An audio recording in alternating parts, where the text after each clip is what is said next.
तो नमस्कार बच्चों, आज हम आ चुके हैं और टाइम हो चुका है 10 बजे।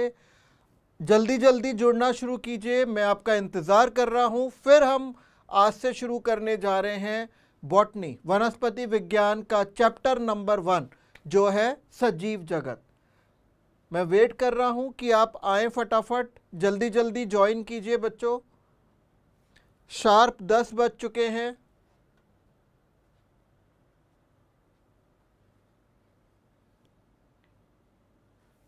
टाइम से ज्वाइन कर लिया कीजिए, रोज रोज वेट नहीं करना पड़े आप लोगों का।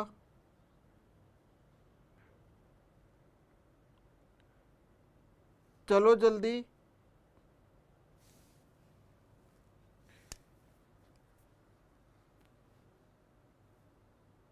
आप लोग आने शुरू हो रहे हो। तो जैसा कि मैंने बुधवार को आपको बताया था कि ये पहला चैप्टर है जीव जगत। इसमें से 2024 के पेपर में एक भी प्रश्न नहीं आया, लेकिन ये बेसिक चैप्टर है। कभी कभी इसमें से एक प्रश्न पूछा जा सकता है, तो एक प्रश्न पूछा जा सकता है तो उसी हिसाब से। लेकिन ये चैप्टर पूरी बॉटनी का आधार है, बेस है। तो इस चैप्टर में क्या क्या पढ़ना है वो हम अभी आगे चलते हैं। एक बार सारे बच्चे आ जाएं। मैं फिर से कह रहा हूं, कल से आप टाइम से पहले 1 मिनट पहले आ जाइए, ठीक है। ऐसा ना हो कि आपका शुरू का लेक्चर मिस हो जाए, ठीक बात है। तो चलिए शुरू करते हैं हम अपना चैप्टर जीव जगत। तो इस चैप्टर में हम आज के लेक्चर में क्या क्या टॉपिक पढ़ने जा रहे हैं वो मैं आपको बताने जा रहा हूं। वो है जीव जगत में विविधता। विविधता मतलब डाइवर्सिटी। फिर है सजीव क्या है, व्हाट इज लिविंग, और सजीवों के लक्षण। हम इसमें 5 लक्षण पढ़ेंगे सजीवों के, और लास्ट में हम करेंगे सारांश, समरी, जो हमने आज पढ़ा है, ताकि जो आज हम आपको DSA daily self analyser paper दें वो आप आसानी से हल कर सकें, सॉल्व कर सकें। ठीक है बच्चों, तो चलिए शुरू करते हैं अपना पहला टॉपिक, जो है आपका, क्या बताया था मैंने, जीव जगत में विविधता।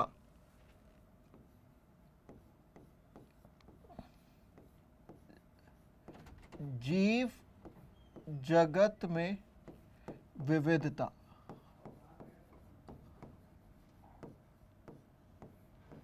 माने डाइवर्सिटी इन लाइफ, ठीक है। डाइवर्सिटी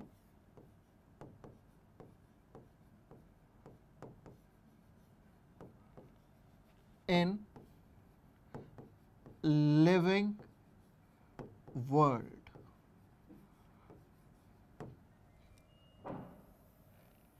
तो सबसे पहले प्रश्न आता है कि जैव विविधता क्या होती है। जैव विविधता क्या होती है, बायोडाइवर्सिटी क्या होती है। अब मैं आपको बताता हूं। जैसे ये एक कमरा है, या जिस कमरे में आप बैठे हुए हो उसमें कौन सी जाति है, मनुष्य जाति है। मैं हूं यहाँ पर, कंप्यूटर वाले भैया हैं, केमिस्ट्री वाले सर यहाँ पर बैठे हैं, वहाँ पर ऑफिस बॉय खड़ा है, तो 4 तो इस कमरे में हम इंसान हो गए। प्लस अभी मैंने थोड़ी देर पहले देखा था, नीचे चींटियां चल रही हैं, तो चींटियां थी यहाँ पर। फिर कॉकरोच थे, और छिपकली भी मुझे वहाँ पर दिख रही है। एक तो दिख रही है, इसका मतलब इसी कमरे में कहीं छुपी हुई और भी छिपकलियाँ होंगी। मकड़ियाँ हैं, है ना। एनोफिलीस मच्छर है, और जीवाणु हैं, विषाणु हैं। उधर एसी के पास पानी टपक रहा है तो वहाँ कवक भी है। तो और यहाँ मेज रखी है मेरी जिस पर लैपटॉप रखा है, उसमें दीमक भी है। तो इतने छोटे से कमरे में मैंने आपको 10-12 जातियाँ गिनवा दी। तो एक साथ एक ही क्षेत्र में बहुत सारी जातियों का होना विविधता या जैव विविधता कहलाता है। तो जैव विविधता की परिभाषा क्या हो गई, एक दिए गए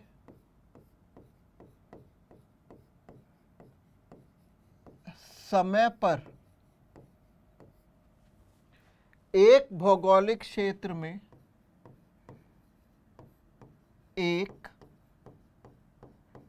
भौगोलिक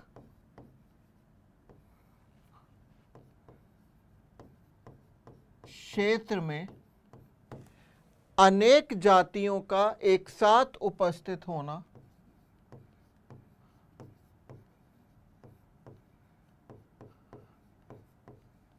अनेक जातियों का एक साथ उपस्थित होना जैव विविधता कहलाता है।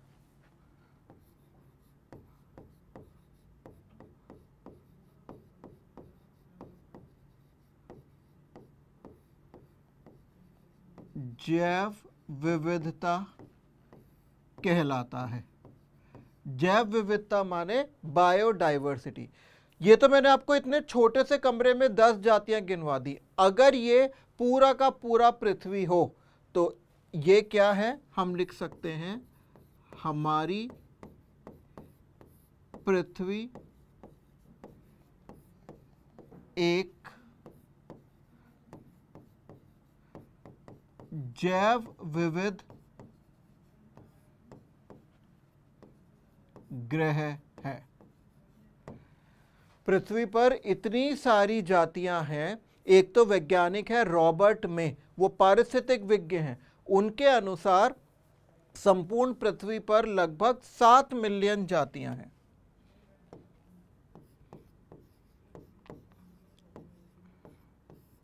रॉबर्ट मे के अनुसार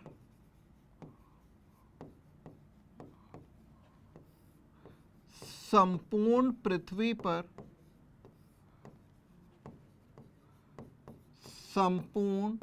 पृथ्वी पर लगभग 7 मिलियन क्या है, जातियां हैं। 7 मिलियन जातियां उपस्थित हैं। आपको पता है कि ये सारी जातियों को क्या हम जानते हैं? क्या इनका वर्गीकरण हो चुका है? नहीं। तो इसमें से कितनी जातियों का वर्गीकरण हो चुका है? तो यहां पर मैं लिखूंगा इनमें से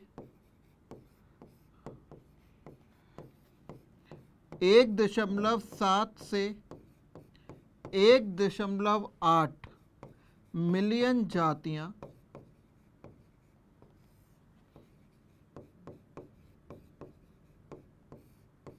वर्गीकीय रूप से ज्ञात हैं।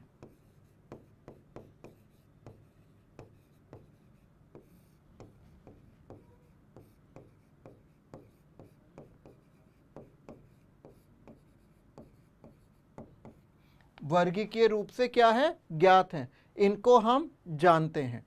जबकि इनमें से 1.2 मिलियन जातियां जंतुओं की हैं।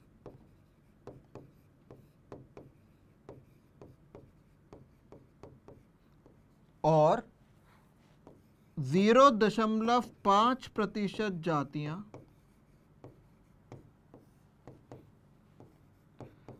पादपों की हैं, पौधों की हैं।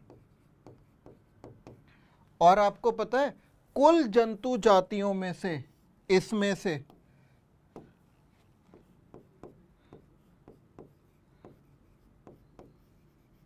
10,25,000 जातियां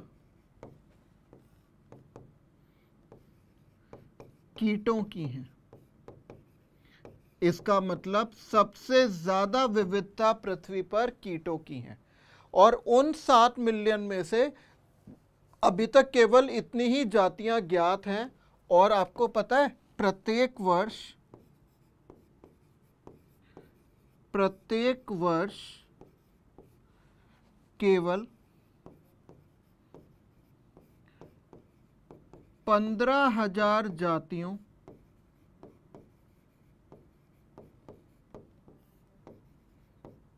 का वर्गीकरण किया जाता है। वर्गीकरण किया जाता है। तो बेटा केवल इतनी जातियों का वर्गीकरण किया जाता है, तो क्या सारी जातियों का वर्गीकरण हो पाएगा? इसका सीधा सीधा उत्तर है नहीं, कभी नहीं। सारी जातियों का वर्गीकरण नहीं किया जा सकता, क्योंकि बहुत सारी जातियां ऐसी हैं जो बीच बीच में विलुप्त भी होती जा रही हैं। आपको पता है डायनासोर के रहते रहते डायनासोर की खोज नहीं की गई थी, वो तो अब डायनासोर के जीवाश्म मिले बर्फ में दबे हुए, तब हमें पता चला कि भाई इतने मिलियन वर्ष पूर्व डायनासोर भी होते थे।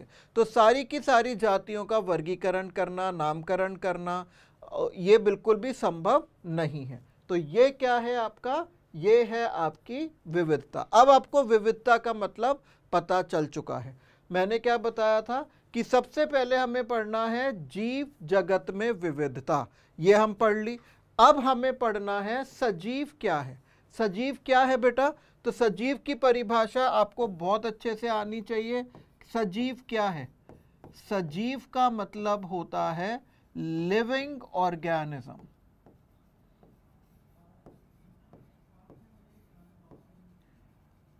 Living organisms. सजीव क्या होता है? सजीव वह जीव है जो जन्म लेता है। ठीक है, क्या क्या करता है ये? जो जन्म लेता है। जन्म लेने के बाद क्या करेगा? जिसमें वृद्धि होती है, वृद्धि व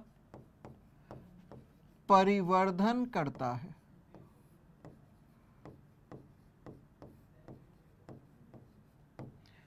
परिवर्धन करने के बाद क्या करेगा ये? परिवर्धन करने के बाद परिपक्व होता है, परिपक्व होता है।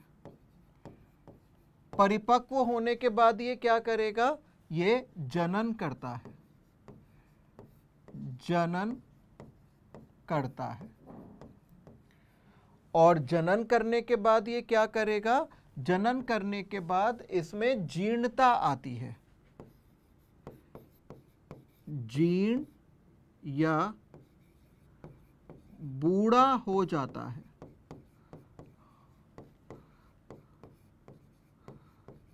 वह अंततः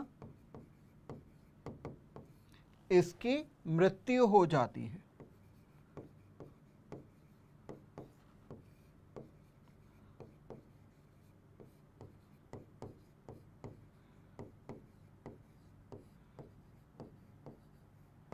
अंततः इसकी मृत्यु हो जाती है। हाँ या ना बच्चों? तो ये है आपका सजीव। तो सजीव अपने पूरे जीवन काल में अब जन्म लेता है। जैसे मेरा जन्म हुआ, लेकिन जन्म होने से पहले मेरा निर्माण होना जरूरी है। निर्माण कैसे हुआ होगा? निषेचन के द्वारा, युग्मक संलयन के द्वारा अंडाणु शुक्राणु से मेल हुए होंगे और मेरा जन्म हो गया होगा। हाँ या ना? तो इस प्रकार से मेरा जन्म हुआ होगा। फिर युग्मनज बना, युग्मनज में फिर वृद्धि हुई, कोशिकाएं विभाजन हुई, भ्रूण बना, भ्रूण में फिर विभेदन हुआ, हाथ पैर उंगली बाल सब निकले। ये हम पढ़ेंगे जनन चैप्टर में, कौन से महीने में क्या क्या आता है। फिर मेरा जन्म हुआ और जन्म के बाद वृद्धि हो चुकी है, परिवर्धन हो चुका है, मैं परिपक्व हो चुका हूँ, जनन करके संतानों को उत्पन्न कर चुका हूँ। अब मैं बढ़ रहा हूं जीर्णता की ओर, बुढ़ापे की ओर, और अंततः क्या हो जाएगी? मेरी मृत्यु हो जाएगी। तो ये होता है सजीव। ठीक है, अब हमने जीव की बात करी, तो आगे मैं आपको एक और चीज बताता हूं जो है जाति संकल्पना।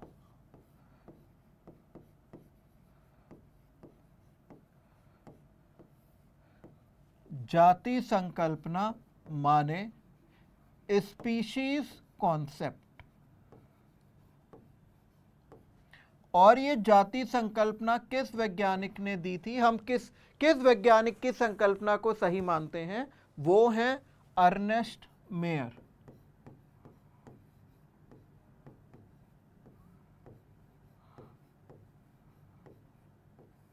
वो है अर्नेस्ट मेयर। सही बात है। तो ये जो जाति संकल्पना है, इसमें क्या कहा गया? जाति क्या है? मैं हूं मनुष्य जाति, आप हो मनुष्य जाति। तो जाति का मतलब क्या है? आकारिकीय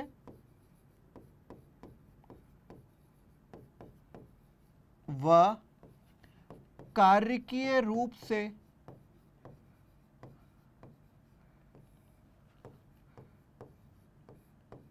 से समान जीव। हम एक से दिखते हैं ना, समान जीव जो अंतः जनन करके, जो अंतः जनन माने इनब्रीडिंग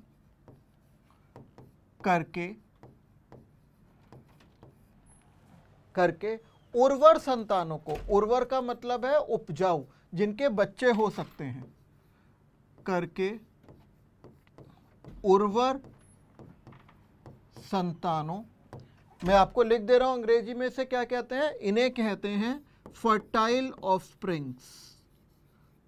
फर्टाइल ऑफस्प्रिंग्स को जन्म देते हैं, उन्हें जाति कहते हैं।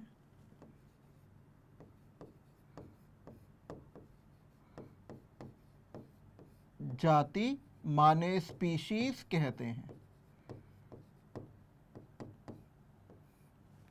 इसका सबसे अच्छा उदाहरण मैं आपको देता हूं। उदाहरण नंबर 1, एक गाय व बैल जनन करके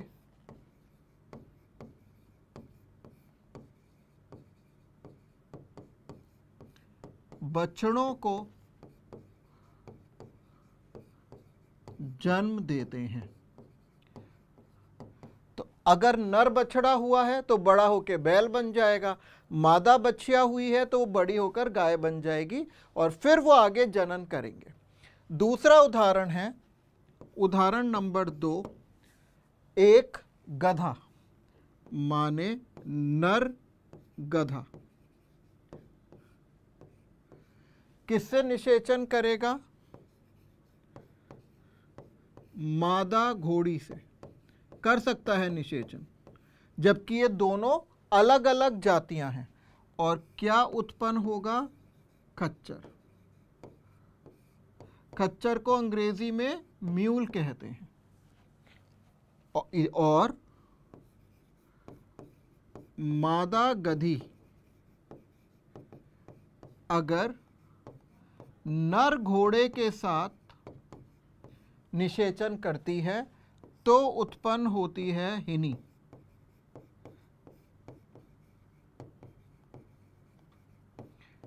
ये दोनों ही क्या होते हैं? ये दोनों होते हैं बंधे। बंधे होते हैं मतलब ये बच्चे नहीं दे सकते। तो ये मैं यहां पर आपको बता रहा हूं, प्राकृतिक रूप से बंध माने स्टेराइल। इससे ये पता चलता है कि घोड़ा और गधा दो अलग अलग जाति से संबंध रखते हैं। इसका मतलब अर्नेस्ट मेयर की जाति संकल्पना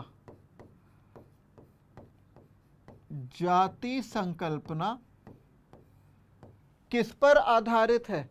यह आधारित है जननिक पृथक्करण पर। संकल्पना जननिक पृथक्करण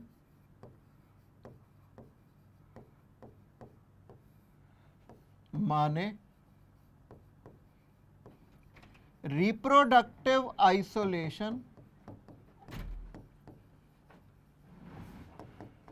पर आधारित है। ठीक है, पर आधारित है। इसका क्या मतलब हुआ बच्चों? इसका मतलब हुआ एक जाति के जीव दूसरी जाति के साथ निषेचन करके उर्वर संतानों को जन्म नहीं दे सकते। क्या नहीं दे सकते? उर्वर संतानों को जन्म नहीं दे सकते। तो इसका मतलब ये उदाहरण भी जाति संकल्पना के अंदर ही आएगा। क्या आएगा? अंदर ही आएगा। ठीक है, अब हम हैं किस पर? हम हैं इसके अपवाद पर। तो ये पॉइंट इंपॉर्टेंट है, मैं यहां पर लिख रहा हूं जाति संकल्पना का अपवाद। इसका अपवाद भी है। जब आपने 5वीं 6ठी से बायोलॉजी पढ़नी शुरू की थी, जीव विज्ञान पढ़ना शुरू किया था, तो आपको बताया गया था कि जीव विज्ञान माने बायोलॉजी किसका विज्ञान है? अपवादों का। हर परिभाषा में आपको अपवाद मिलेंगे। तो इसका अपवाद है कि जब शेर होता है, नर शेर, जिसको आप कहते हो लायन, इसका अगर संकरण होता है मादा चीता से, मादा चीता को अंग्रेजी में क्या कहते हो आप? इसे कहते हैं टाइग्रेस। जब इससे निषेचन होता है तो संतान उत्पन्न होती है लाइगर।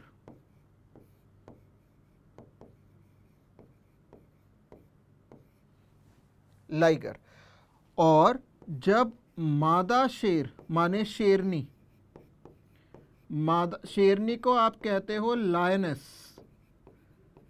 इसका निषेचन अगर कराया जाता है नर चीते से, नर चीता माने टाइगर, तो इसकी जो संतान होती है उसे कहते हैं टाइगॉन।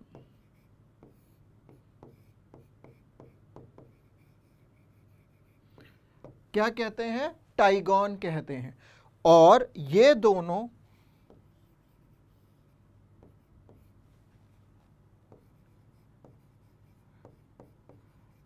मनुष्य द्वारा नियमित अवस्थाओं में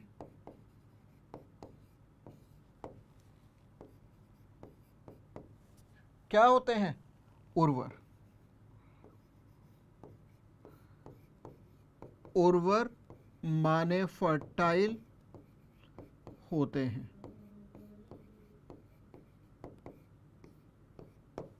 क्या होते हैं? फर्टाइल होते हैं।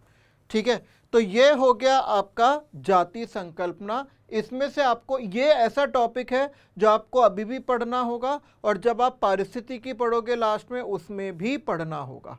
ठीक है, अब देखो हमारा सजीव क्या है वो हो गया, जीव जगत में विविधता हो गई। अब ये इंपॉर्टेंट टॉपिक है सजीवों के लक्षण।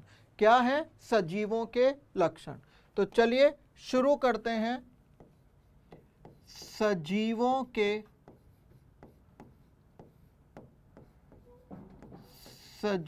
के लक्षण माने कैरेक्टरिस्टिक्स ऑफ लिविंग ऑर्गेनिजम्स।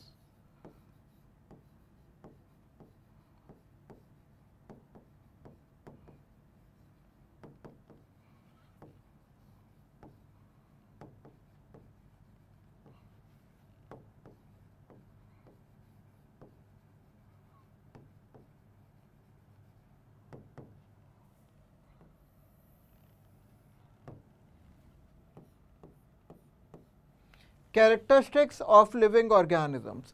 तो इन सजीवों के जो लक्षण हैं वो मैं आपको अभी बताने जा रहा हूं।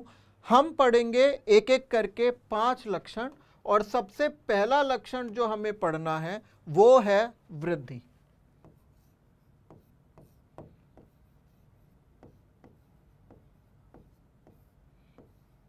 माने ग्रोथ। अब बेटा वृद्धि के 2 अलग अलग मतलब होते हैं। कैसे? कुछ जीव होते हैं एक कोशिकीय, जैसे अमीबा, यीस्ट। तो वृद्धि एक कोशिकीय जीवों में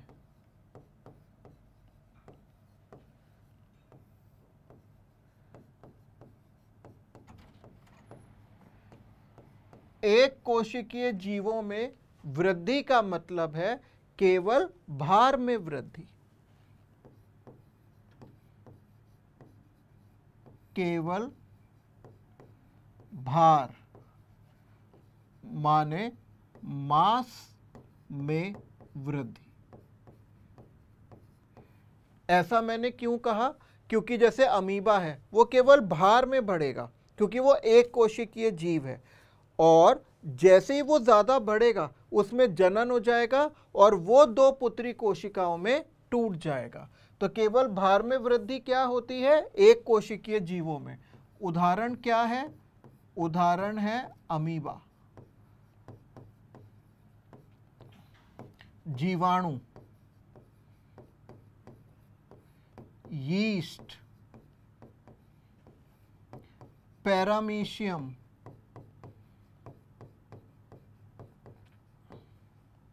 यूग्लिना आदि।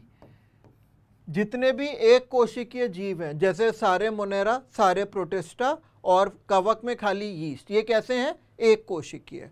और बहुकोशिकीय जीवों में क्या होता है? बहुकोशिकीय जीवों में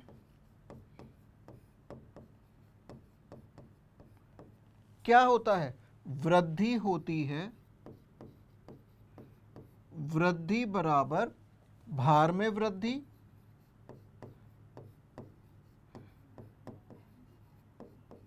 भार में बढ़ोतरी तथा कोशिकाओं की संख्या में वृद्धि।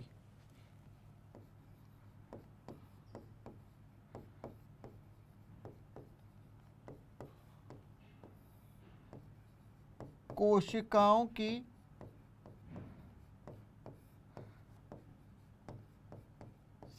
संख्या में वृद्धि, भार में वृद्धि और कोशिकाओं की संख्या में वृद्धि। ठीक है, तो जैसे आपको पता है कि हमारा जो निर्माण होता है वो युग्मनज के रूप में होता है, जाइगोट।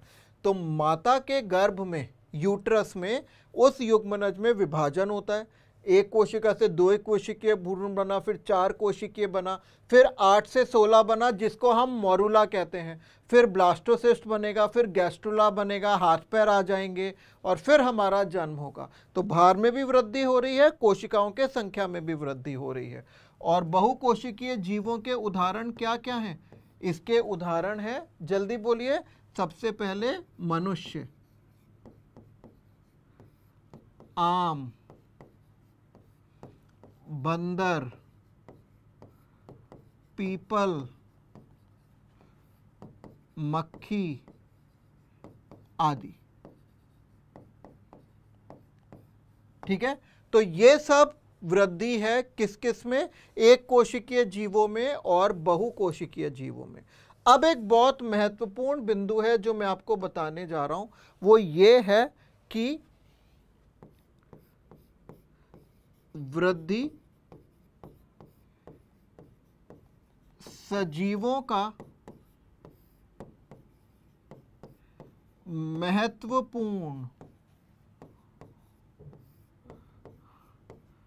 गुण है,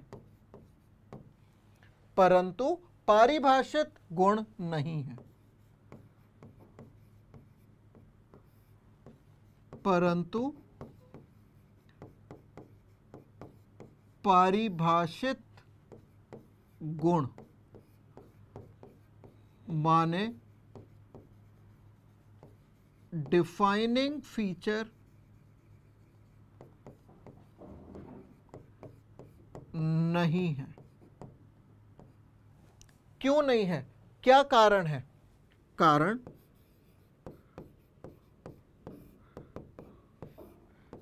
क्योंकि वृद्धि निर्जीवों में भी पाई जाती है।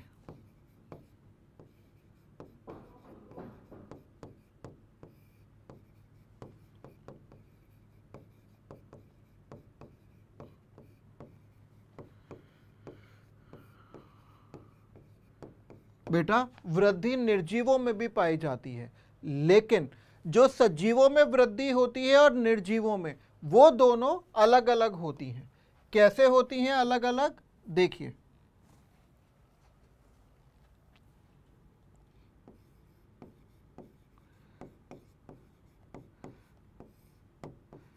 सजीवों में वृद्धि और दूसरी तरफ है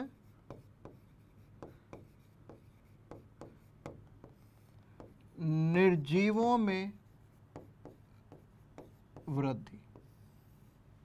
सजीव हम हो गए। अब जैसे मैं आपके सामने सजीव हूं, मैंने अभी नाश्ता किया है थोड़ी देर पहले, जब क्लास शुरू हुई थी उससे पहले मेरा नाश्ता हो गया था।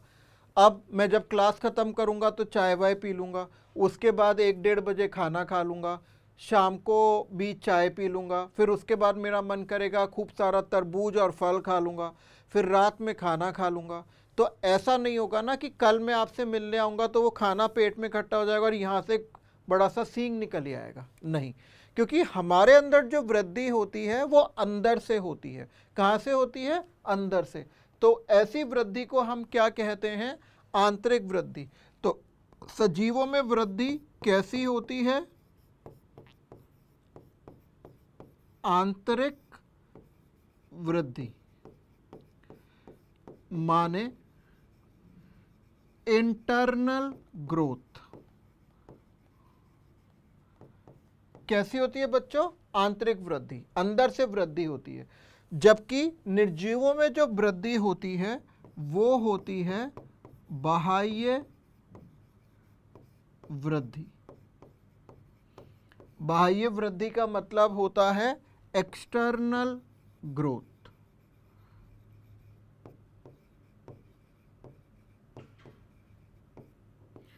क्या मतलब होता है? एक्सटर्नल ग्रोथ, बाह्य वृद्धि। इसका मतलब है वृद्धि बाह्य सतह पर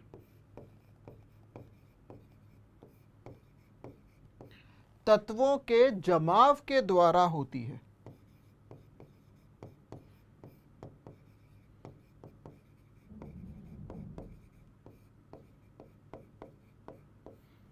जैसे मिट्टी के कण एक के ऊपर एक जम जम के पर्वत बनाते हैं, ऐसे ही रेत के टीले बनते हैं, ऐसे ही कोशिका भित्ति बनती है।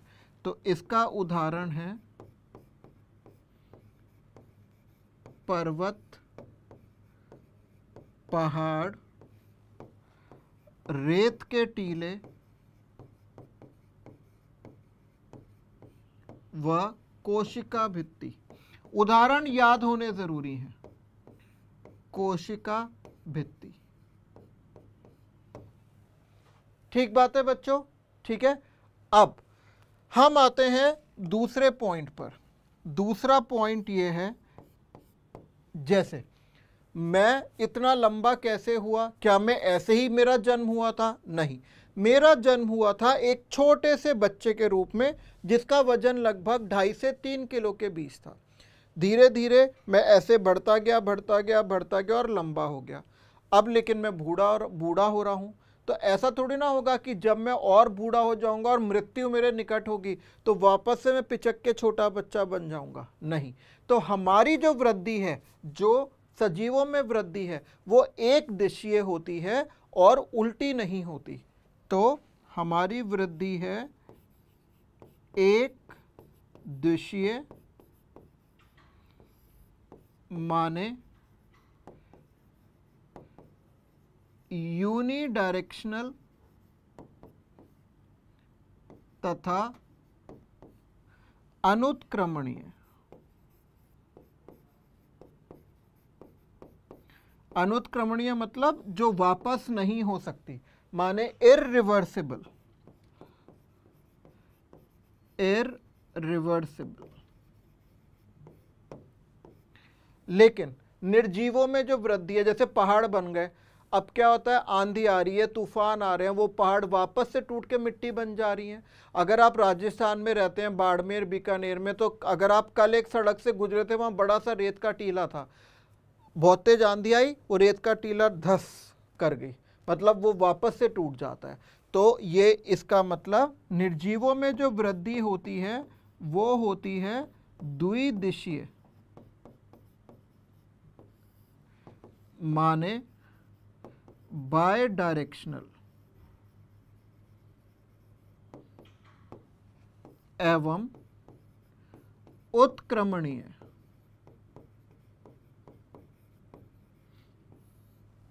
माने रिवर्सिबल।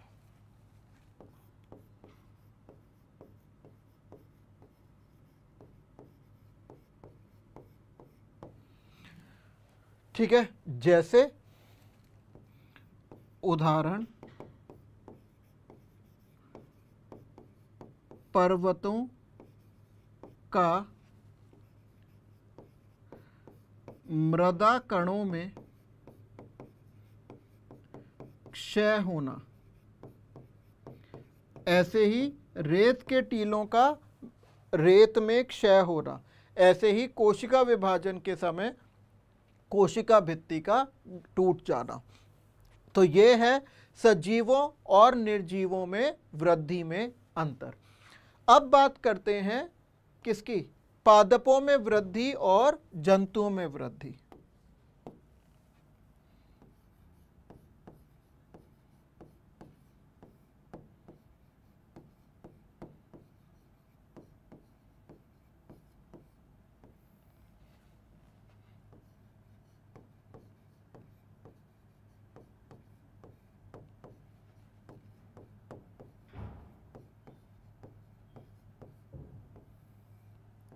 ठीक है, पादपों में वृद्धि और जंतुओं में वृद्धि, इसमें क्या अंतर होता है बेटा? इसमें यह अंतर होता है, कोई बच्चों के क्वेश्चन आए अब तक नहीं आए हैं, वेरी गुड, क्योंकि ये टॉपिक बड़ा सिंपल है, ये कहानी की तरह सुनते जाओ और अच्छे से दिमाग में रखते जाना। तो पादपों में जो वृद्धि होती है ये कैसी होती है? ये होती है संपूर्ण जीवन तक। तो ऐसी वृद्धि को हम क्या कहते हैं? हम कहते हैं असीमित, माने इनडेफिनिट या इनडिटर्मिनेट ग्रोथ, माने वृद्धि।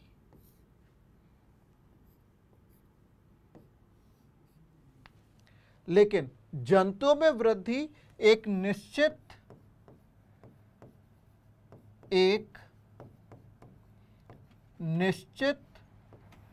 काल तक के लिए ही होती है, एक निश्चित काल तक के लिए ही होती है।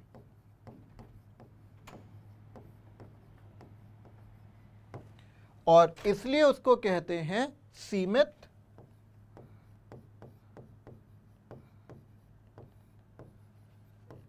वृद्धि, माने डेफिनेट या डिटर्मिनेट ग्रोथ।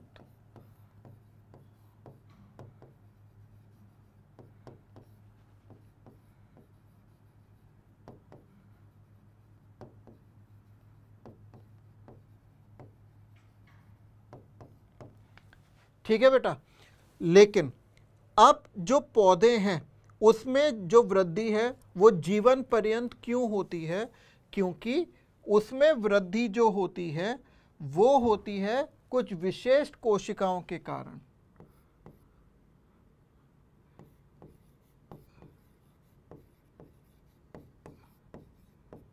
विभज्योतक कोशिकाओं में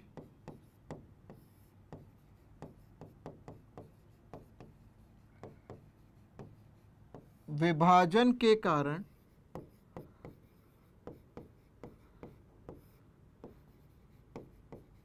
असीमित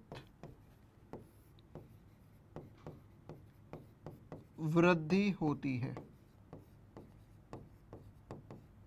लेकिन जंतुओं में विभज्योतक मतलब मेरिस्टेमेटिक टिश्यूज अनुपस्थित होते हैं।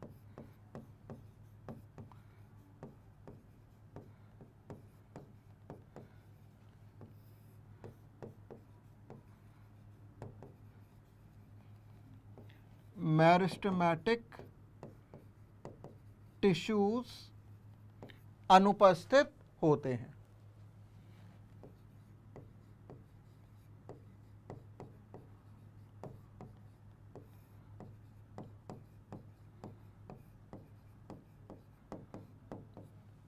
ठीक है, अनुपस्थित होते हैं। आई बात समझ में? अब क्योंकि पादपों में वृद्धि हमेशा होती रहती है, तो ऐसी वृद्धि को स्टार बना के लिख रहा हूं, इस वृद्धि को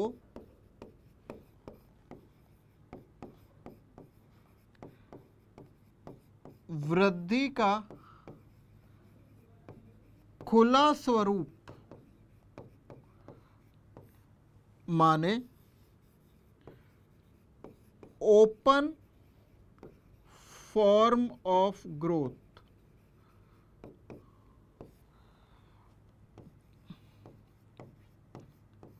कहते हैं, या ऐसी वृद्धि को हम क्या कहते हैं? इसको हम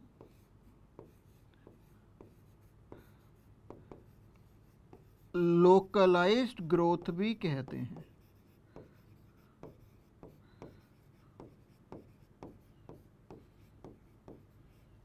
लेकिन जंतुओं में विभज्योतक तो होते नहीं और जीवन पर्यंत होती नहीं, तो हम इसे वृद्धि का बंद स्वरूप माने क्लोज्ड फॉर्म ऑफ ग्रोथ या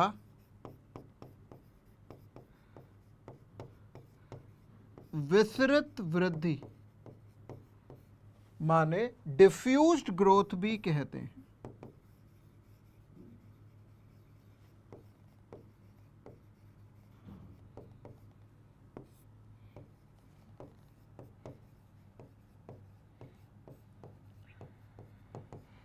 तो ये बच्चों बहुत अच्छे से ध्यान रखना, और इसी के साथ आपका वृद्धि वाला जो टॉपिक है वो यहाँ पर खत्म होता है। मैंने आपको बताया था कि सजीवों के लक्षण हम 5 पढ़ेंगे।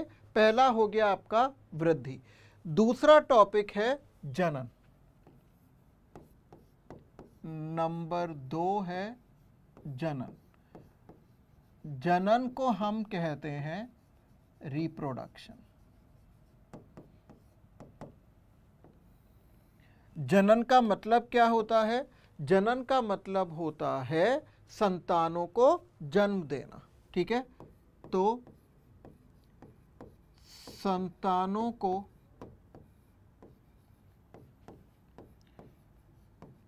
जन्म देने की क्रिया को जनन कहते हैं।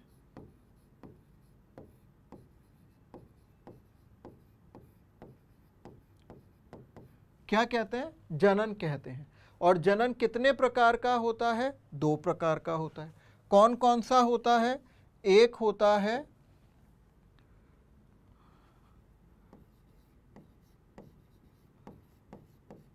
अलैंगिक जनन, माने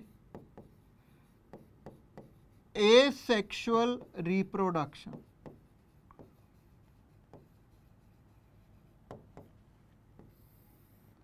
और दूसरा क्या होता है? दूसरा होता है लैंगिक जनन,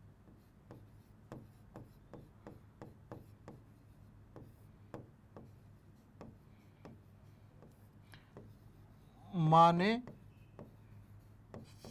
सेक्सुअल रिप्रोडक्शन।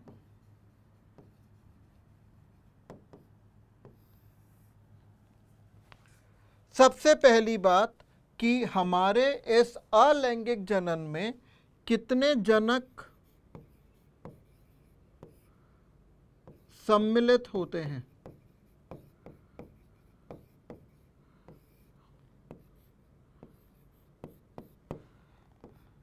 एक, इसलिए ये कैसा होता है? एक जनकीय, माने यूनिपेरेंटल। जबकि लैंगिक जनन में दो जनक भाग लेते हैं, जिसमें से एक का नर होना जरूरी है और दूसरे का मादा।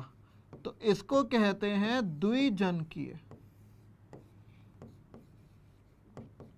माने बाई पेरेंटल।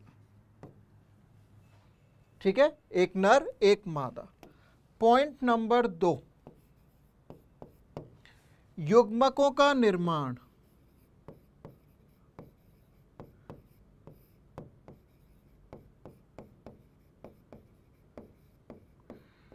अलैंगिक जनन में प्रायः युग्मकों का निर्माण नहीं होता, लैंगिक जनन में आवश्यक रूप से होता है और इसको कहते हैं युग्मक जनन, माने गैमीटोजेनेसिस। जैसे आपको पता है हमारे अंदर पुरुषों में शुक्राणुओं के बनने को शुक्राणु जनन कहते हैं और अंडाणुओं के बनने को अंडाणु जनन कहते हैं। ठीक है, फिर है पॉइंट नंबर 3, युग्मकों का निर्माण हो गया, युग्मकों का संलयन।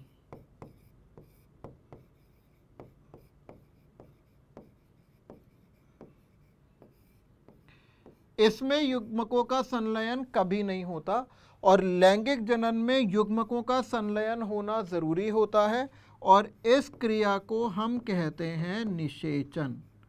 क्या कहते हैं बेटा? निषेचन, माने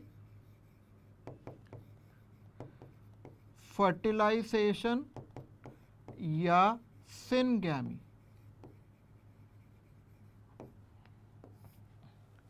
ठीक है, फिर इसमें नंबर 4, अलैंगिक जनन में क्या जो संतानें हैं वो कैसी हैं?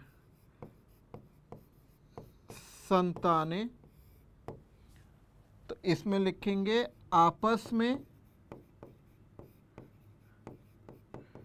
व जनकों के समान, हूबहू एक सी होती हैं, लेकिन इसमें आपस में व जनकों से आनुवांशिक रूप से भिन्न।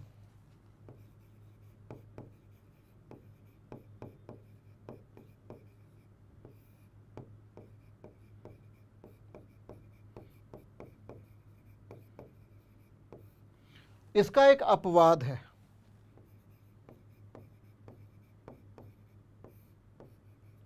अगर मनुष्यों में समान जुड़वा हो जाए, ठीक है, मात्रक जुड़वा, तो यहां पर लिख रहा हूं मैं समान जुड़वा, ये भी आपस में एक समान होते हैं लेकिन अपने जनकों से भिन्न होते हैं। इनको हम कहते हैं आइडेंटिकल ट्विन्स।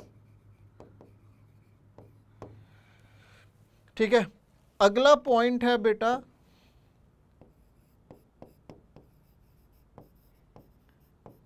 धीमी या तीव्र। अब जो अलैंगिक जनन है उसमें ना युग्मक बनते हैं ना युग्मकों का संलयन होता है, तो ये क्रिया होती है तीव्र, और जबकि लैंगिक जनन होता है तुलनात्मक रूप से धीमी, एक धीमी प्रक्रिया है। अब युग्मक जनन में अर्धसूत्री विभाजन होता है या नहीं?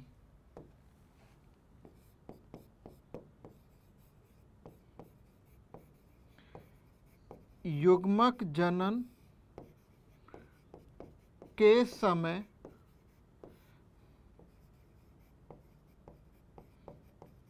अर्धसूत्री विभाजन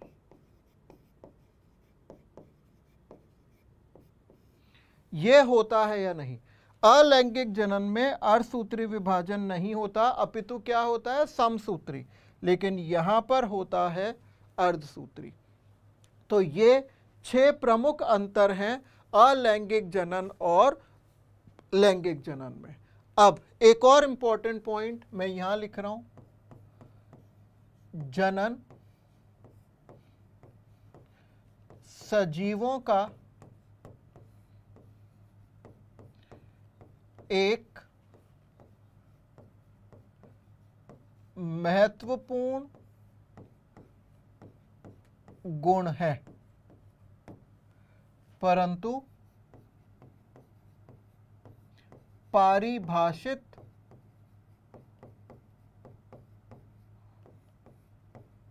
गुण नहीं है। पारिभाषित गुण नहीं है। क्यों नहीं है पारिभाषित गुण? उसका कारण है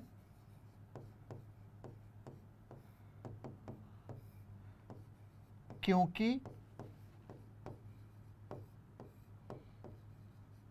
अनेक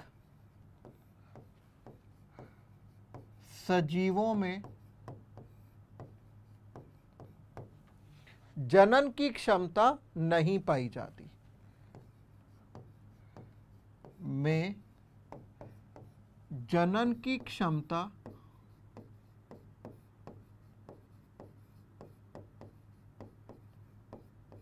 नहीं पाई जाती है। जनन की क्षमता होती ही नहीं है। जैसे इसके उदाहरण हैं खच्चर, हिनी, फिर बंध्य मनुष्य दंपति, बंध्य मनुष्य दंपति आदि। कई बार ऐसा होता है नर मतलब पुरुष और स्त्री दोनों बिल्कुल सही होते हैं, लेकिन फिर भी उनकी संतानें नहीं हो सकती। तो क्या है, अगर जनन पारिभाषित गुण होता तो ये सबके अंदर जनन की क्षमता पाई जाती। और एक और उदाहरण मैं लिख दे रहा हूं यहां पर, वो है नर मधुमक्खी।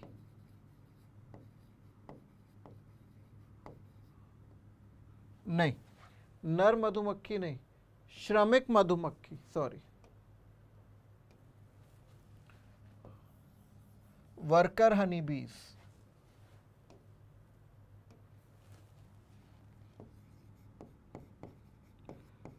श्रमिक मधुमक्खियां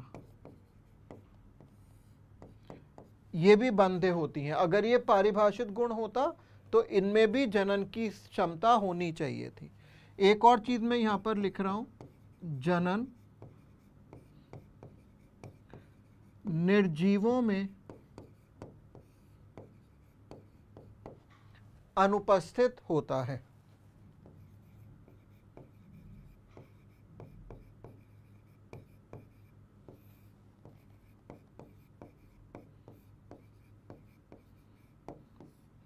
ठीक है, निर्जीवों में जनन नहीं पाया जाता है। तो ये बहुत इंपॉर्टेंट है। अब मैं आपको बता रहा हूं जनन की कुछ, अलैंगिक जनन की कुछ महत्वपूर्ण विधियां।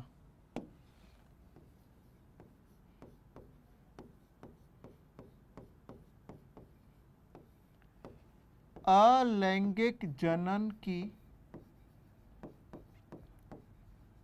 कुछ महत्वपूर्ण विधियां,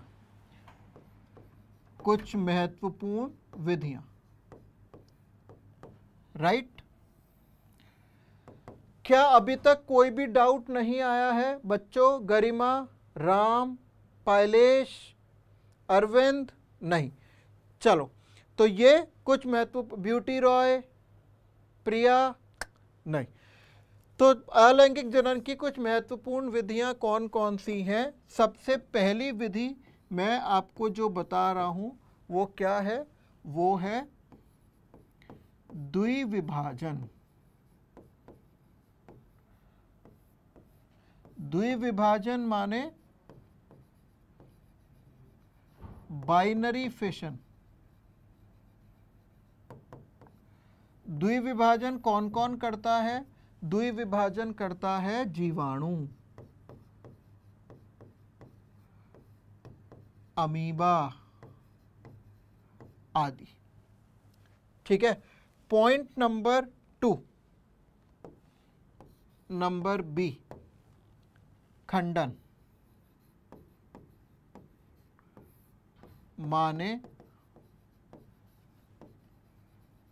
फ्रेगमेंटेशन। ये कौन करते हैं? तंतुमय शैवाल व कवक।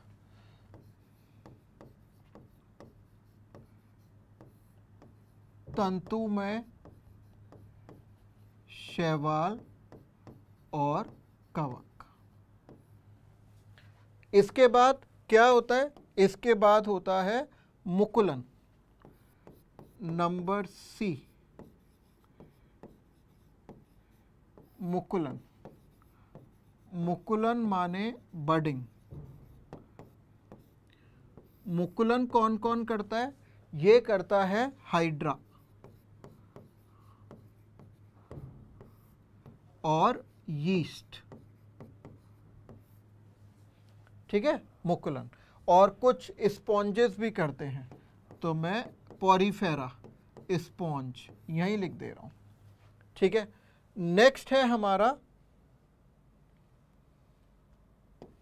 नंबर 4, ये है वास्तविक पुनरुद्भवन।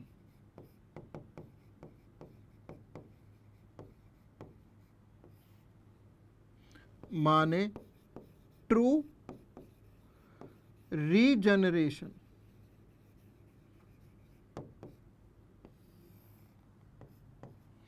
ये कौन कौन करता है? जल्दी बोलिए। विकास। चलिए, एक डाउट आ गया, विकास सैनी का। विकास, पहले तो बहुत पिटाई होगी, आप लेट आए हो। ठीक है। हिनी क्या होता है?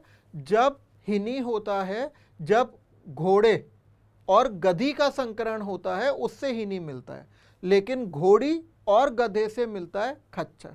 ठीक है। तो ये अंतर जातीय क्या होते हैं? संकर जीव होते हैं। ठीक है विकास। चलिए, तो वास्तविक पुनरुद्भवन, वास्तविक पुनरुद्भवन किस में पाया जाता है? इसका उदाहरण है प्लेनेरिया। ये एक चपटाक्रमी होता है, फ्लैट वर्म, प्लेनेरिया। ठीक। और एक तरीका मैं आपको यहां पर और बता रहा हूं, नंबर ई। और ये तरीका क्या है? ये है बीजाणु जनन। बीजाणु जनन, जिसको हम कहते हैं स्पोर फॉर्मेशन या स्पोरुलेशन। ये किस किस में होता है? जल्दी बोलिए। ये होता है शैवाल, जीवाणु, कवक, ब्रायोफाइट्स व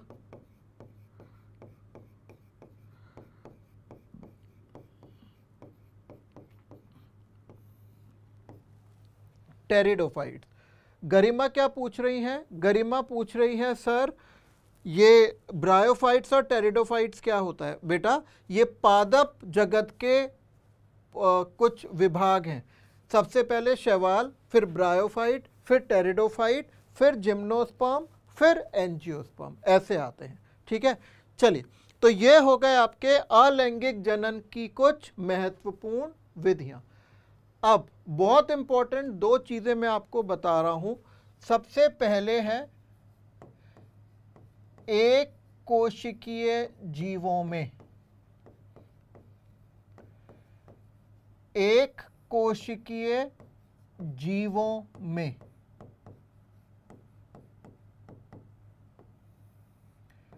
एक कोशिकीय जीवों में क्या होता है? एक कोशिकीय जीवों में वृद्धि और जनन, इनका एक ही मतलब है, क्योंकि अमीबा जैसे ही बड़ा होगा वैसे ही दो टुकड़ों में टूट जाएगा।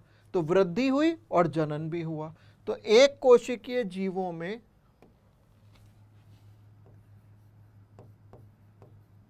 वृद्धि व जनन एक दूसरे के पर्यायवाची हैं। पर्यायवाची हैं तथा पारस्परिक रूप से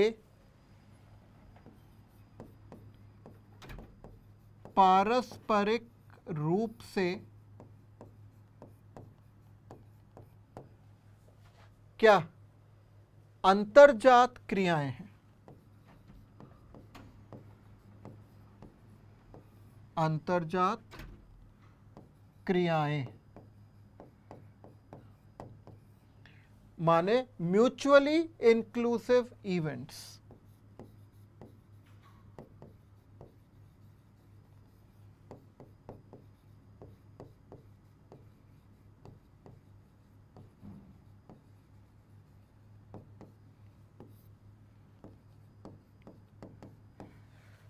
ब्यूटी रॉय पूछ रही हैं, सर पारस्परिक क्रियाएं क्या होती हैं? जैसे अमीबा है या जीवाणु है, तो उसमें ये वृद्धि है, ये जनन है, दोनों का मतलब एक ही है। अगर उसमें वृद्धि होगी तो जनन होगा ही होगा। लेकिन बहुकोशिकीय जीवों में जैसे हमारे अंदर ये दोनों अंतर्जात क्रियाएं नहीं हैं। तो पॉइंट नंबर 2,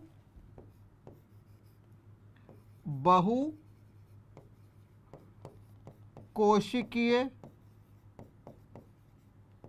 जीवों में जैसे कि हम, वृद्धि व जनन पर्यायवाची नहीं है।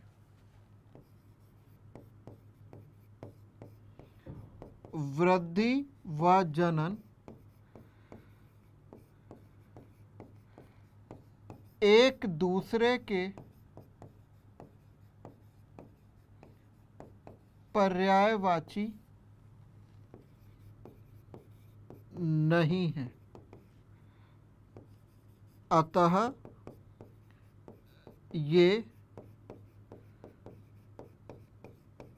पारस्परिक रूप से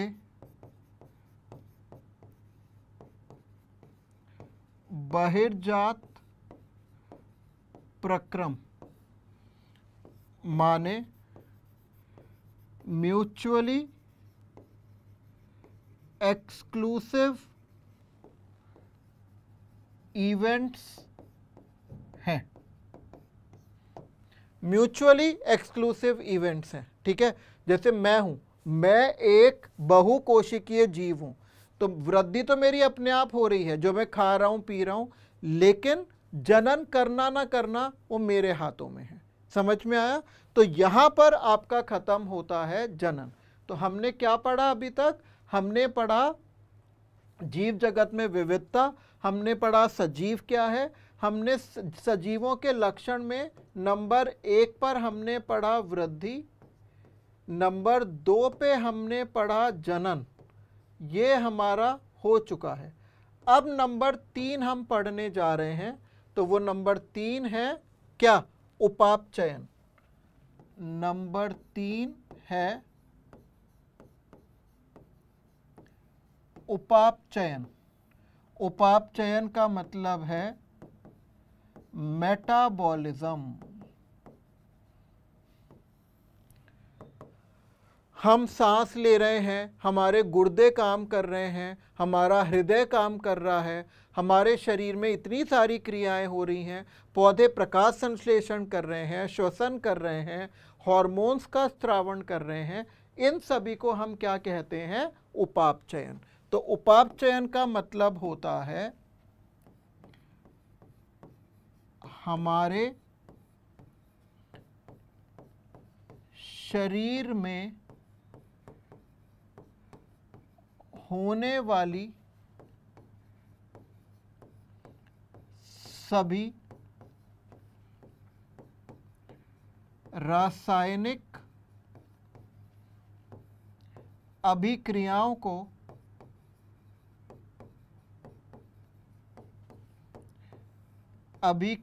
को सामूहिक रूप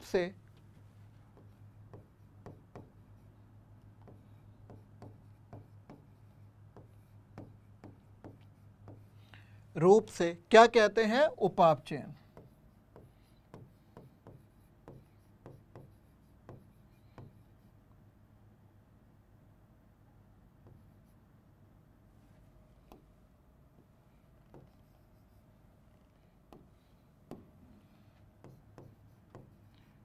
उपापचयन यानी मेटाबॉलिज्म कहते हैं।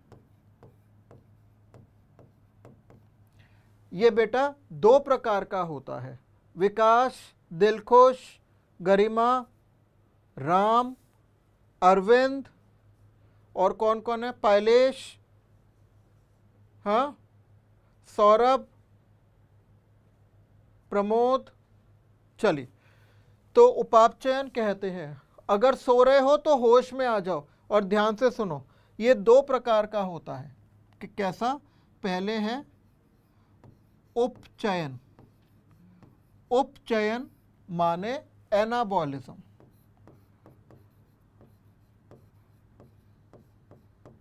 एनाबॉलिज्म, और दूसरा है अपचयन।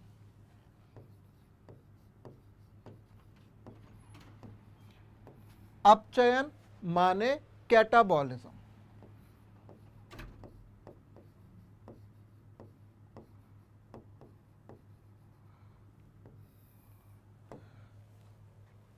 तो पॉइंट नंबर 1, उपचयन क्या होता है? उपचयन में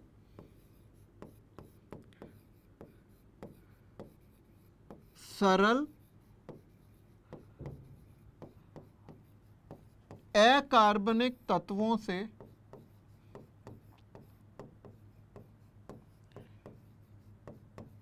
जटिल कार्बनिक तत्वों का संश्लेषण होता है।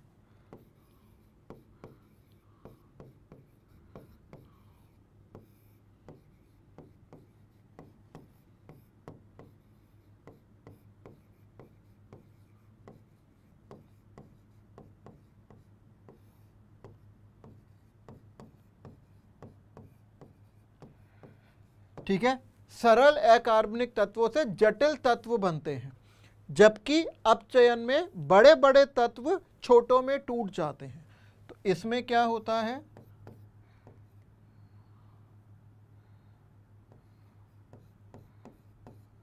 जटिल कार्बनिक तत्व सरल तत्वों में टूट जाते हैं या विघटित हो जाते हैं।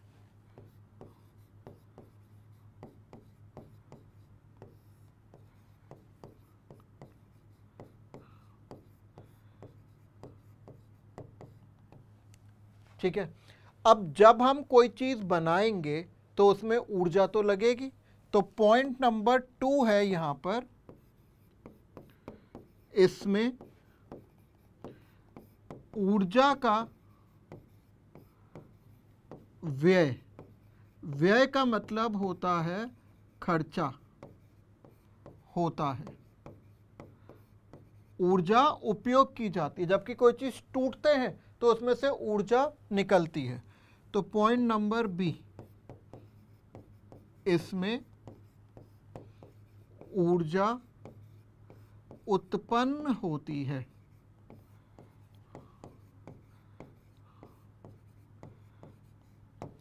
ठीक है, अब आते हैं इसके उदाहरण में। तो अगर कोई चीज बन रही है तो उदाहरण क्या है?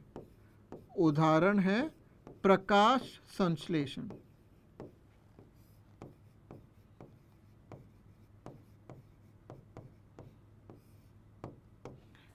लेकिन इधर क्या उदाहरण है?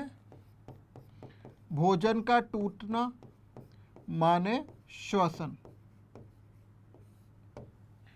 इधर क्या उदाहरण है?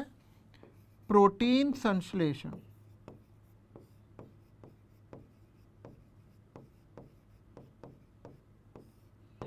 लेकिन सामने क्या उदाहरण है? प्रोटीन्स का अमीनो अम्लों में विघटन।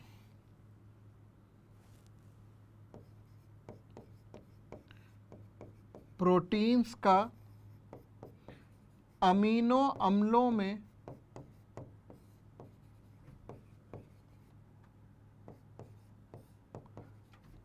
में टूटना। फिर इसका क्या उदाहरण होगा? इसका उदाहरण है लिपिड संश्लेषण।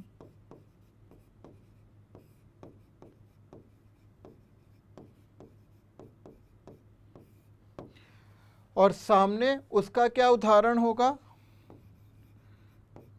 लिपिड्स का वसीय अम्लों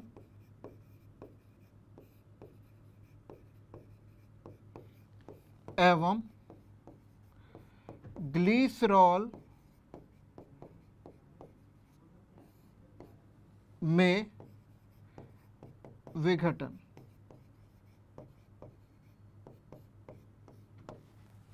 ठीक है, ग्लिसरॉल में टूट रहा है और वसीय अम्लों में टूट रहा है। तो यह होता है उपचयन, बनना, और अपचयन माने टूटना। अब एक बहुत महत्वपूर्ण बात है, विकास, दिलखुश, गरिमा, ब्यूटी, जाग जाओ सो रहे हो तो आज मैं जो जो नाम ले रहा हूं सबके घरों पर मैं फ़ोन करूंगा। ठीक है, पक्का फ़ोन करूंगा।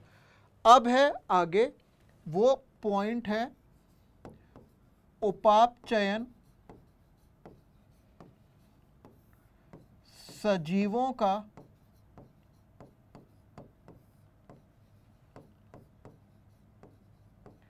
महत्वपूर्ण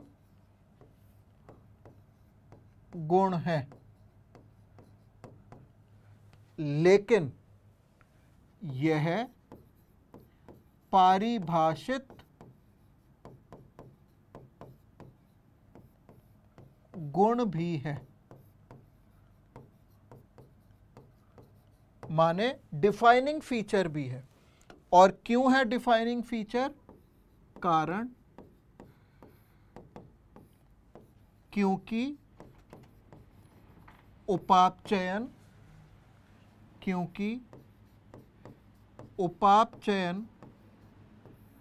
निर्जीवों में नहीं पाया जाता। निर्जीवों में नहीं पाया जाता।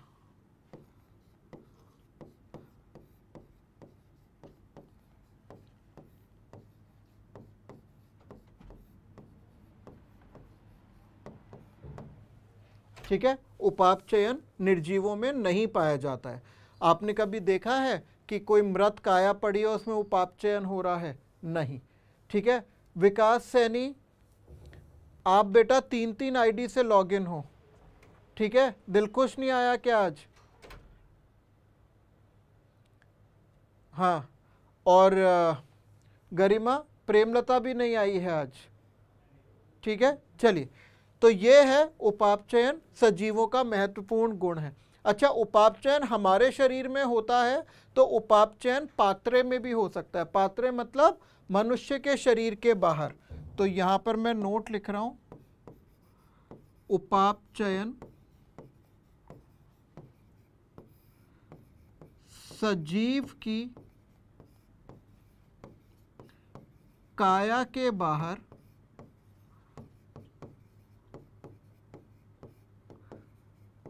मनुष्य द्वारा नियंत्रित वातावरण, इसको कहते हैं पात्रे। पात्रे मतलब इन विट्रो भी कराया जा सकता है।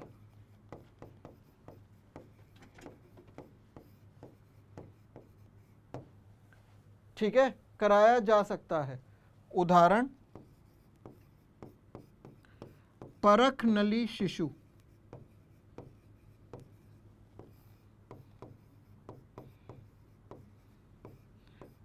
माने टेस्ट ट्यूब बेबी, कृत्रिम गर्भाधान द्वारा, ये आजकल बड़ा फेमस है। तो ये हो गया आपका उपाप चयन। अब 1 मिनट, अब हम चलते हैं अपने चौथे लक्षण की ओर।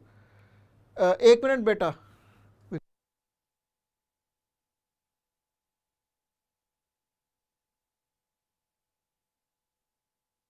इसमें अब कीप कर दो, कीप। अब इस स्लाइड पे क्लिक करो, न्यू स्लाइड। नहीं नहीं, एक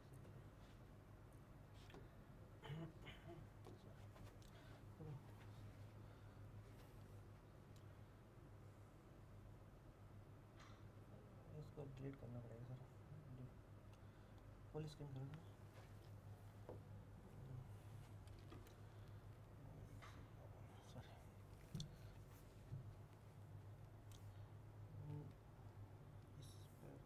इस पे ना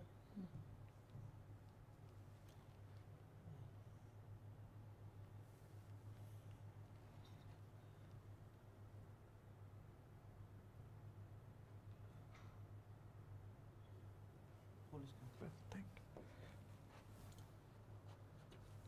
चलिए बेटा, तो अब हम आ रहे हैं अपने अगले लक्षण पर, जो है लक्षण संख्या 4। वो है चेतना। चेतना या संवेदना।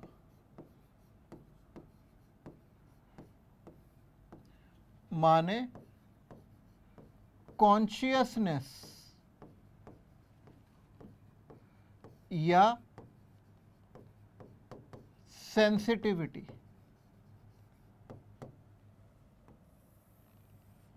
चेतना का मतलब क्या है, मैं आपको पढ़ा रहा हूं। अभी एक आपने क्या करा, रबर बैंड में पत्थर लगा के मेरे यहाँ मारा, ऐसे लगा, मैंने इसको ऐसे खुजाया या ऐसे सहलाया, इसे कहते हैं संवेदना। या फिर मैं पढ़ा रहा हूँ, पढ़ाते पढ़ाते यहाँ पर कोई इलेक्ट्रिक स्पार्क हो गया और ये स्क्रीन गर्म हो गया और मैंने यहाँ हाथ रखा, ऐसे किया, तो ये क्या होती है, संवेदना। तो संवेदना या चेतना का क्या मतलब होता है, इसका मतलब होता है बाह्य या आंतरिक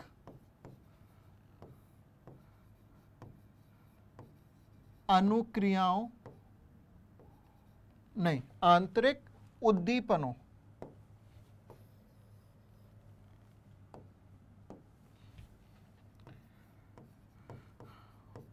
उद्दीपनों। उद्दीपनों का मतलब होता है स्टिमुलाई के प्रति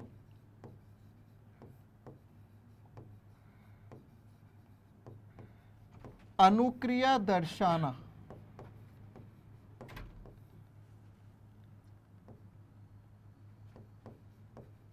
संवेदना या चेतना कहलाता है।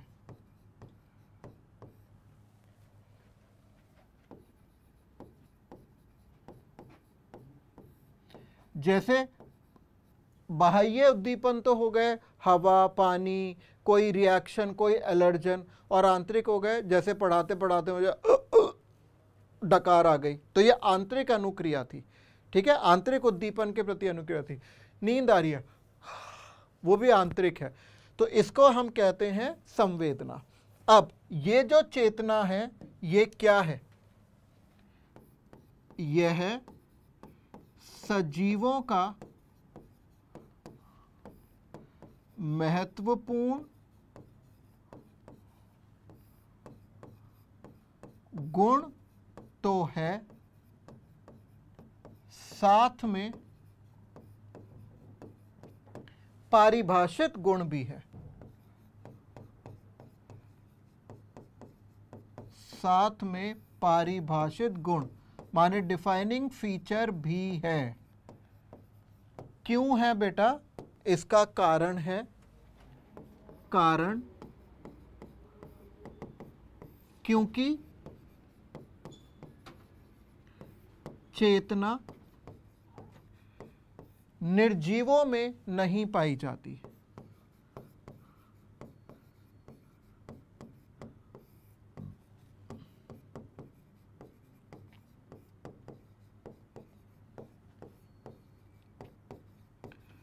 ये निर्जीवों में नहीं पाई जाती है, मिलती ही नहीं है उनमें।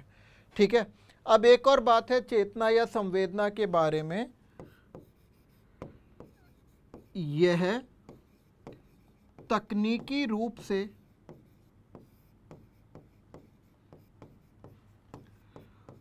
सबसे जटिल, मतलब जटिलतम, जटिलतम मतलब कॉम्प्लिकेटेड, तकनीकी रूप से जटिलतम एवं सबसे अधिक दिखाई देने वाला प्रक्रम है।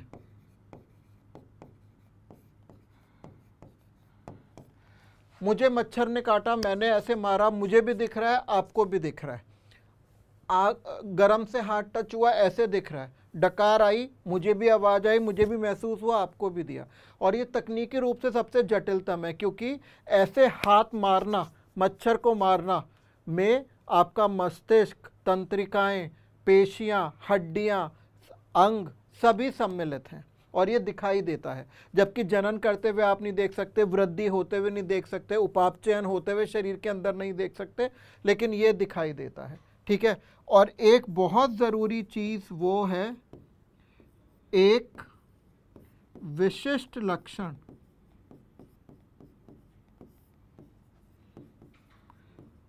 जो केवल मनुष्यों में ही पाया जाता है।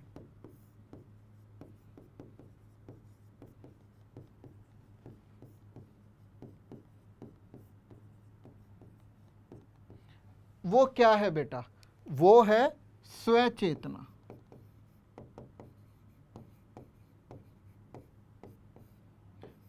माने सेल्फ कॉन्शियसनेस। ये हमें अच्छे और बुरे की समझ सिखाता है, अपने पर्यावरण को बचाने की समझ सिखाता है। ये स्वचेतना ही होती है जिसके कारण हम अपने बिस्तर में सूसू पॉटी नहीं करते, हम सड़क के बीच में खड़े होकर मल मूत्र नहीं त्यागते हैं, हम कपड़े खोल के इधर उधर नाचे नाचे नहीं फिरते हैं। तो ये सब किस में आता है? स्वचेतना का। हमें अच्छे और बुरे का भेद करने के लिए बताता है और ये सिर्फ मनुष्यों में ही पाई जाती है। आज का आखिरी लक्षण जो है नंबर 5, वो है कोशिकीय संगठन। कोशिकीय संगठन माने सेलुलर ऑर्गेनाइजेशन। ये क्या होता है? इसका मतलब होता है कोशिकाएं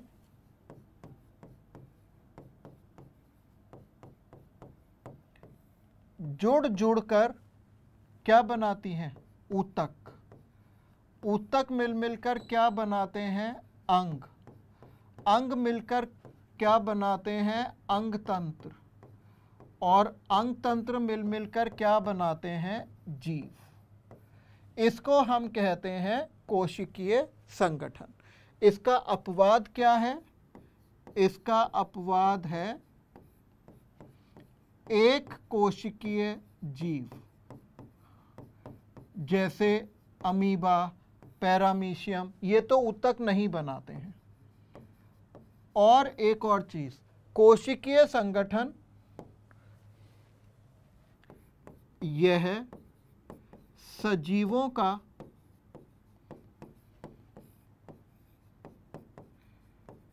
महत्वपूर्ण गुण है तथा पारिभाषित गुण भी है। तथा पारिभाषित गुण भी है। इसका कारण क्या है? जल्दी बोलो। इसका कारण है क्योंकि यह निर्जीवों में नहीं पाया जाता।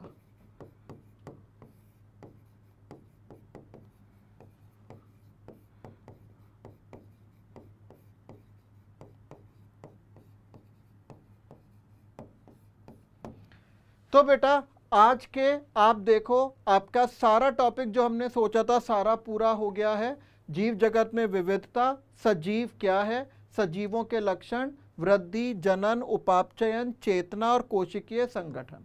ठीक है, सब हमने पढ़ लिए हैं। आखिरी में चलते चलते एक क्वेश्चन डिस्कस करेंगे और वो क्वेश्चन है, एक कोमा में लेटा हुआ रोगी, एक रोगी है जो कोमा में लेटा हुआ है, निम्न में से कितने लक्षण प्रदर्शित करेगा? वृद्धि उसमें होगी? नहीं होगी। जनन वो कर नहीं सकता। उपापचयन होगा, ग्लूकोज चढ़ा हुआ है लेकिन ग्लूकोज टूटेगा तो सही उसके शरीर में, किडनी काम कर रही है, हृदय काम कर रहा है, उपापचयन होगा। संवेदना उसमें होगी नहीं और स्व चेतना भी उसमें नहीं होगी क्योंकि वो कोमा में पड़ा हुआ है, वहीं बिस्तर पे पड़े पड़े मल मूत्र का त्याग कर रहा है, तो स्व चेतना भी नहीं होगी। तो इतने लक्षणों में से उसके अंदर कितने लक्षण पाए जाएंगे? एक ही। वो क्या है? वो है उपापचयन। तो हमारा आंसर हो जाएगा एक। क्या हो जाएगा? एक। तो आज बेटा मैंने 10 प्रश्नों की डीएसए शेयर करी है, वो सब सॉल्व करेंगे और कल की क्लास में सबसे पहले क्वेश्चन पूछेंगे, फिर आगे बढ़ेंगे। तो मिलते हैं फिर कल की क्लास में। टाइम से आ जाना बच्चों, नहीं तो सबकी पिटाई करूंगा मैं। विकास, दिलकुश, प्रेमलता, प्रमोद, आप चारों लेट थे आज, तो मैं आपको बेटा मेरे आने से पहले ही आपको क्लास में होना चाहिए। चलिए बच्चों, पढ़ते रहिए, मिलेंगे कल।